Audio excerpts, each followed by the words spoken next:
প্রাকৃতিক ফ্রেশ যে খাবারগুলো এগুলো শুধুমাত্র আপনি গ্রামেই পাবেন, সেটা শহরে থাকলে কখনোই সম্ভব না। এই যেমন ধরুন সকালে ঘুম থেকে উঠে দেখি ভাই অনেকগুলো মাছ নিয়ে এসেছে, পাঁচমিশালি ছোটো মাছ। এটা আগের দিন রাতে জাল পেতে রেখেছিল, সেখানে ধরা পড়েছে। আসসালামু আলাইকুম এভরিওয়ান, আশা করি সবাই ভালো আছেন। আলহামদুলিল্লাহ আমরাও অনেক ভালো আছি। সকালবেলা ঘুম থেকে উঠে কিছু খেতে মন চাচ্ছিল না, আম্মু ফ্রিজ থেকে রসমালাই বের করে দিল খাওয়ার জন্য, সেটাই সকালের নাস্তা হিসাবে খেয়েছিলাম। এরপরে আম্মু দাগ দিয়ে দেখাচ্ছিল যে এখানে অনেকগুলো কচু গাছ লাগিয়েছে। এই কচুটা আমার অনেক বেশি পছন্দের। আমাদের এলাকায় এই কচুকে মান কচু নামে পরিচিত। আপনাদের এলাকায় কচুর নাম কি অবশ্যই কমেন্ট করে জানিয়ে যাবেন। সামিনকে নিয়ে একটু রাস্তায় দাঁড়িয়েছিলাম, বলতেছিলাম আমাকে একটু আদর করে দাও না বাবা। অবশেষে সে আমাকে আদর করে দিল। মা হয় সব থেকে বড় প্রাপ্তি হতো এটাই, সন্তানের কাছ থেকে যে আদরগুলো পাওয়া যায়। এরপরে সামিন বাবুকে নিয়ে রাস্তায় দাঁড়িয়েছিলাম। এখনকার ওয়েদার অনেক বেশি খারাপ, এই গরম এই ঠান্ডা, আবার বৃষ্টিও হচ্ছে।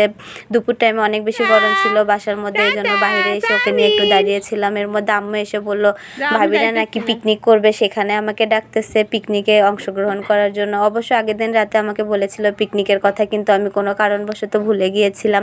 এরপরে গিয়ে দেখি ভাবিরা সব কিছু জোগাড় যন্ত্র শুরু করে দিয়েছে। মুরগি নিয়ে এসে কেটে ধুয়ে রেখেছে, এখানে আদা রসুন পেঁয়াজ মরিচ সব কিছু, আলু কাটাকাটি শুরু করে দিয়েছে। আমি কিছুই টের পাইনি।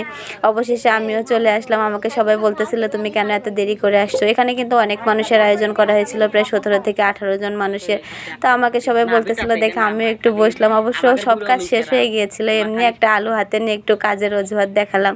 এবারে এসে দেখে আমার ঘরবাড়ির অবস্থা অনেক খারাপ। গ্রামের মানুষ এত বেশি খারাপ, গ্রামে যারা বসবাস করেন তারাই ভালো জানেন। আমাদের বাসার মধ্যে একটু 1 হাত মতো জমি চলে গেছে মানুষের, সেটার জন্য আমাদের এই সাইডটা ভেঙে দিছে, তারা রাস্তা বের করে নিচ্ছে। যাই হোক আমাদেরও ইট নিয়ে আসছে, পাঁচিল দিয়ে আটকায় দিবে। এই জন্য সামিন বাবুকে নিয়ে একটু দুষ্টুমি করতেছিলাম। একটা আইসক্রিম আনছিলাম দোকান থেকে আমি খাওয়ার জন্য, সেটাই সে আমার হাত থেকে নিয়ে খাওয়া শুরু করে দিয়েছে।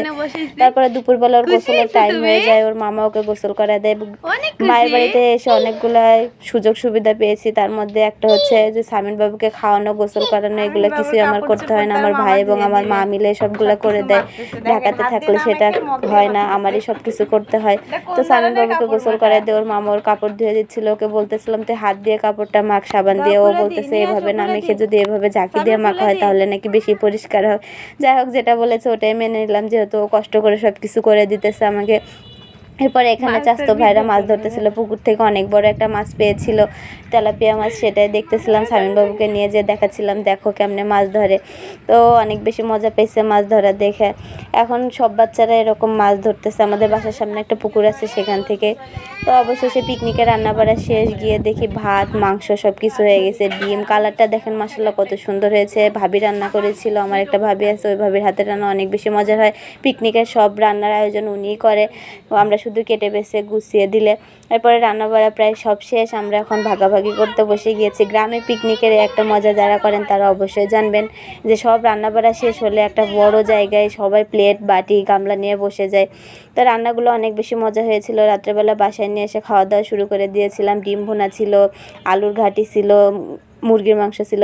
আজকের ভিডিও এই পর্যন্ত। সবাই ভালো থাকবেন, সুস্থ থাকবেন, আমাদের জন্য দোয়া করবেন। আল্লাহ হাফেজ।